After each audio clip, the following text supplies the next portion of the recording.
Hey, what's up? It's Steve. My channel is Sign Picker, and I collect street signs. Today, in celebration of America's 250th year, I'm going to be pulling out all of my red, white, and blue traffic signs and featuring them on my sign wall. Okay, usually I start at this end of my collection and work my way from left to right, but I'm just going to jump in and just start pulling out some things that I know that will be red, white, or blue that I can fit on the wall. And let's start down here with these really big stop signs. Now, the stop sign is truly American. It was designed by a police officer up in Detroit way back in 1914, that octagon shape, and then 10 years later it was adopted by the state of Mississippi as the official shape of the stop sign. Those signs were yellow until 1954 when they became red background with white text, and that's how they've been ever since. So I have a few stop signs down here, a lot of them just 30 by 30, standard design is the same. Reflective sheeting standards have changed. This one still has some theft-proof bolts attached to it. Those never popped out. This looks like this was from the Indiana Department of Transportation. Based on the sticker on the back, it was posted in April of 1996. Here's one from when I graduated college. Everybody who attended my college graduation party signed the sign. Here's one from the state of Ohio. It has a little bit different font on it. It's taller versus the standard, which looks like that. You can see the difference there. This even predates honeycomb reflective sheeting, so this one's probably from the, 1960s, early 1970s. Has 3 mounting holes on there. That's odd, different. But I'm just gonna go with this one. This is your classic stop sign shape, classic design. It's on a honeycomb reflective sheet, so that tells me, late 1980s, 1990s era. It has a little logo down the bottom for Hall signs, which in and of itself is the shape of a stop sign. Here's a classic Interstate 94 sign. Interstate shield. This has all 3 colors, red, white, and blue, right on the sign. Comes from the era when it was standard that the state name would be on the Interstate shield. Indiana no longer posts the state name on their shields, but other states do. West Virginia, Texas, etc. This one goes back to the early to mid 1960s. I'll pull that out from the wall. Another sign with state on it, Indiana. It's from the Indiana Toll Road from the 1960s. Got to be careful with this one because as what happens with signs from this era and the type of sheeting that was used, it'll start crumbling apart. That's what you're seeing here, right in the middle of the state. This is really flaking. Just water and moisture gets under there, freezes, dries out, and then starts to crack the reflective sheet. There's the back of that sign. Picked this thing up for 15 bucks at an antique store, something like that. Super affordable price for this kind of sign, but I bought this many years ago. You see based on the age, the white has aged to more of a yellow, which I think just adds to the character of the sign. So really neat piece, one of my favorite signs in my collection. All right, here's a sign that has red and white on it, but no blue, but I think it fits the theme. I like this sign because it has a lot of text on it with the arrow. It's a non-standard configuration of a sign that comes out of Michigan. A lot of text on there, but overall I think they did a pretty decent job laying it all out. New old stock because there is no postmarking on the back, so I don't think that one was actually ever posted. The other thing that's interesting about this sign is it's not on a reflective sheeting, so you really have to rely on only your headlamps when it hits this sign to light it up to see it at night. All right, here's a nice blue background, white text, old hospital sign. This indicates that there's a hospital nearby and is always posted along with an arrow, usually a left or right arrow or straight arrow, telling you what direction that the hospital is in. This is an old one, so I would say probably from when this one first came out, 1970s era. So I like the deep blue on that. That'll really go good with the 250 years theme. While I'm here, I'm going to grab this sign off my previous sign wall, which was a weather-related wall. If you want to see that, here's a link to go check that out.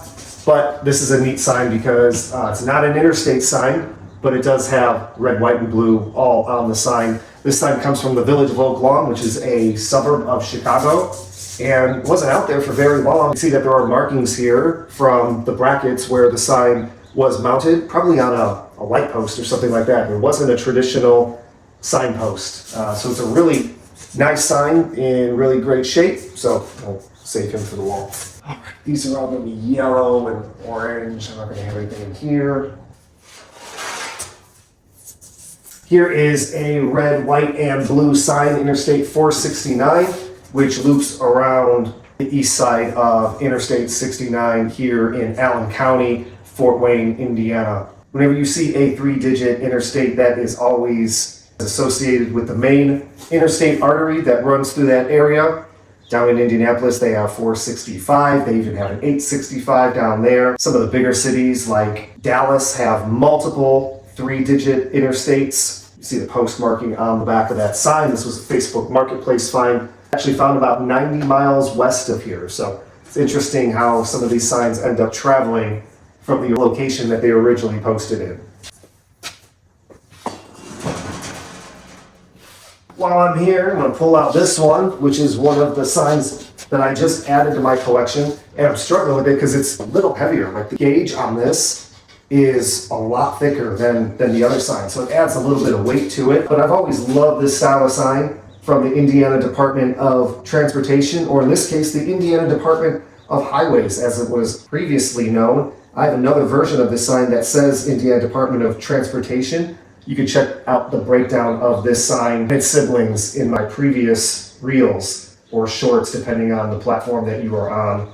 But this was really interesting because it looks like it is a blue blank and white letters, the reflective letters that were affixed on top of the blank, and those letters are now really peeling and flaking away, which tells me that it is older than the version of the sign that I have that says Department of Transportation, because that sign is just all one sheet, so the letters and the background are all one sheet. So this one's manufactured just a little bit different. Found this in the parking lot adjacent to a building here downtown that's going to be redeveloped, so I knew the signs were going to go away. I took pictures of the signs just to document them, and then I reached out to that developer to see, can I buy the signs, can you give them away? They very graciously agreed to just let me have them, which I'm very thankful for that. So sometimes all you have to do is ask the question. But the interesting thing about these signs they were posted as you would enter the parking lot next to this factory where they were posted.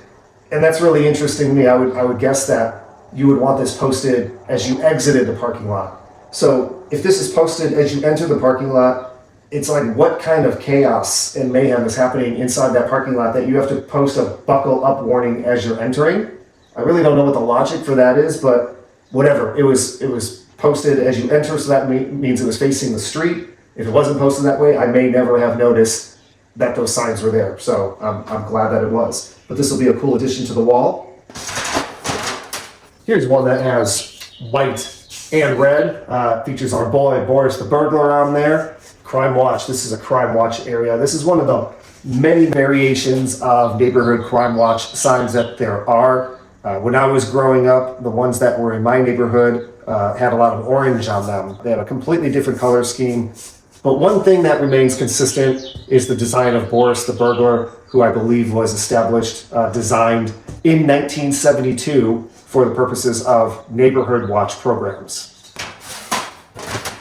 Just for reference, here's what Boris the Burglar looks like on one of the signs that was posted in neighborhoods when I was growing up. There's all the orange. I'm gonna pull this sign out just to get some more red on the wall. This one comes from Chicago, from the Transit Authority. And it's a heavy porcelain sign. Has grommets on each corner for mounting. You can see there are some markings here on the back where you could tell where it was mounted in the wild. But typically red signs are associated with stop signs and yield signs. It's not often that you see a full background deep red sign. And because it has red with white on it, I think it'll be a good addition for this wall. Okay, lies. As soon as I say that, I got the transit sign. Here's one that comes from New York City. Double-sided, no standing anytime. That one's a full red background with white text. Has Department of Transportation at the bottom. So they just proved me wrong on my analysis of that train sign. So we'll pull this one out as well. These all collapse. Let's pull this up, go through them. I think what's neat about having these themes for these sign walls is it allows me to pull out a bunch of different styles of sign that maybe wouldn't have been featured together. I wouldn't think to pull that combination out together. So far we have regulatory signs, neighborhood watch, interstate, New York City, signs from the Chicago Transit Authority. So it's a little bit of everything. To pull all those up and feature those on the wall together, tell the stories of those signs, I think is pretty neat. I'll pull this sign out. No parking anytime. It's 18 by 24. Pulling it out because I've had this in my collection for a long time, probably since I was a teenager. But I don't think I've ever featured this sign on the wall before. I've not yet done a full parking sign wall, so I'll give this sign some love. I do need to do a parking sign wall, which maybe that will be my next wall. These are tight in here. I'll pull this out as a maybe. When I do these sign walls, I like to have lots of different sizes, lots of different colors to make things visually interesting. So this is a different sign. It would sit horizontally like this. This would be paired with another guide sign, like an Interstate shield, or something like a hospital or services or lodging or something like that on the Interstate. Sometimes those signs are good just to fill in some of the gaps, the blank spaces that I have on the wall in between other signs that are featured. It's a whole strategy that goes behind the design of these sign walls. I'm just throwing a bunch of signs up. All right, let me move him. Getting close. I already have enough to do a wall there, but I have all this to go through. So let's just see real quick what's left. By the way, I'm wearing my official sign picker merch today. Got my hat on, which is the logo, my sign picker logo. I'm not wearing any other sign picker merch today. I have my hoodie on. But if you like hoodies, if you like tees, I have the sign picker logo and some other designs. Just go to streetsignSwag.com to check that out. Get you some sign picker merch. I'd really appreciate that. All the proceeds from the sales made at streetsignSwag.com go back into funding this channel. And that means camera equipment, lighting equipment, subscriptions for editing software. There's always all these little things that when you have a collection that you need to upkeep. Shelving, storage, hard drives, lots of stuff like that. So if you don't want any of the swag, at least follow, subscribe, like, engage. That really helps more people see the channel, and then that helps me out as well. So I appreciate that, and thank you for your support. These are a lot of warning signs here. Yellow, black and yellow. Here's another New York City street sign. I think it's a really cool one. I would love it if that was blue, but it's black. It's got red and white on it. Lots of great illustrations. The moon, the stars, the broom, the no parking, no sign, the arrow, lots of iconography, lots of text. For a sign that's about, would that be 18 by 18 or so? There's a lot going on there. Plus, it's double-sided, as are many of the signs that come out of New York City. So we'll pull that out. A lot of these are parking signs, white and red. I'll pull this one out just because it's really neat, embossed, double-sided. The front of that sign is a lot cleaner than the back, so maybe this just has to be cleaned up a little bit. You can tell whatever post that it was mounted on was this deep green. It looks like they repainted the post at one time, didn't take the sign off, and some of those markings got on the sign. But it's a pretty neat sign. It's got like that more chiseled font, spaced out, no parking, a lot of space in the design world. We call that letting. But overall, just a really cool sign. So I've never featured him on the wall before. Again, at some point I need to do a parking wall, and I will, I promise you, but I'll pull this one out for this wall. Problem is I have a million parking signs, so I don't really have to be selective on which ones I pull out for that wall, and a lot of 12 by 18, which would do a really good job filling up all the space that I have on that sign wall. But I'd probably specifically do no parking. I could split it up, do no parking, and then restricted parking. So like that, handicap parking, telling you who's allowed to park in that space because it's reserved. Here's one that I've never featured before. Would be a really good one for a railroad theme wall. This is some sort of mile marker related to the railroad. I want to say that'd be Norfolk Southern. Had a good friend who used to work on the railroad, and one day showed up with a bunch of signs that he had found, which I'm very grateful for that. Looks like there might be some kind of bullet hole or something through there. It's a really sharp, jagged, went through with a lot of force, whatever it was. But really neat sign, a lot of character, honeycomb sheeting. It's all peeling apart, but I think it's still very neat.